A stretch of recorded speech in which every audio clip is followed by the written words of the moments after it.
தாவேக அரசு பொறுப்பேற்றுள்ள நிலையில் கலைஞர் மகளிர் உரிமை தொகை ரூபாய் 1000 வரவு வைப்பு தற்போது கிடைத்திருக்கக்கூடிய முக்கிய செய்தியாக பார்த்துக் கொண்டிருக்கிறோம்.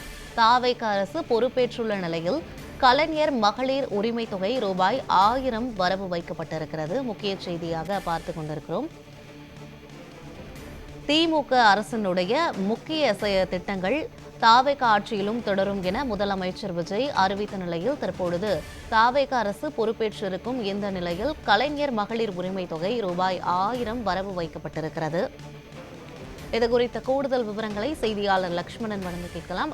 லக்ஷ்மணன், மகளிர் உரிமை தொகைக்கான 1000 ரூபாய் தற்போது வரவு வைக்கப்பட்டிருக்கிறது. இது தொடர்பான மேலும் விவரங்கள் என்ன, சொல்லுங்க. தமிழகத்தை பொறுத்தவரையுமே புதிய அரசு 10ஆம் தேதியானது பதவியேற்றிருந்தது. அந்த அடிப்படையில் மகளிர் உரிமை தொகை பொறுத்தவரையுமே இன்று வழங்குவதற்கான வாய்ப்புகள் இருப்பதாக நேற்று கூறப்பட்டிருந்த நிலையில் திமுக ஆட்சியில் கொண்டு வரப்பட்ட இந்த மகளிர் உரிமை தொகை திட்டம் பொறுத்தவரையுமே அடுத்த அரசுமே தொடர்ந்து பயன்படுத்தும் என நேற்று தெரிவிக்கப்பட்டது. அந்த அடிப்படையில் மாதந்தோறும் 15ஆம் தேதி வரக்கூடிய இந்த மகளிர் உரிமை தொகையானது புதிய அரசு பொறுப்பேற்று தற்பொழுது அனைத்து பெண்களின் வங்கி கணக்கிலும் வரவைக்கப்பட்டது.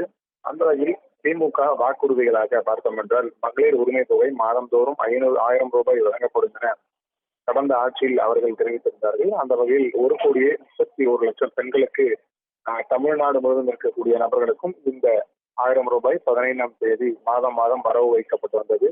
அந்த அடிப்படையில் அந்த ஆட்சி பொறுத்தவரையுமே கடந்த மாதத்தோடு நிறைவுபட்ட நிலையில் இந்த 10ஆம் தேதி பார்த்தோம் என்றால் புதிய ஆட்சி தமிழக வெற்றி கழகத்தின் தலைவரும் நடிகருமான விஜய் பொறுத்தவரையுமே முதலமைச்சராக பொறுப்பேற்று இந்த புதிய ஆட்சி பொறுப்பேற்றுக் கொண்டு கடந்த கால ஆட்சிகளில் என்னென்ன திட்டங்கள் நடைமுறையில் இருந்ததோ அந்த திட்டங்கள் முழுவதுமே செயல்படுத்தப்படும் என தெரிவித்திருந்தார். அந்த அடிப்படையில் நேற்று பார்த்தோம் என்றால் நான் முதல்வன் திட்டம் மூலம் கல்லூரி மாணவ மாணவியருக்கு 1000 ரூபாய் நேற்று வரவு வைக்கப்பட்டது.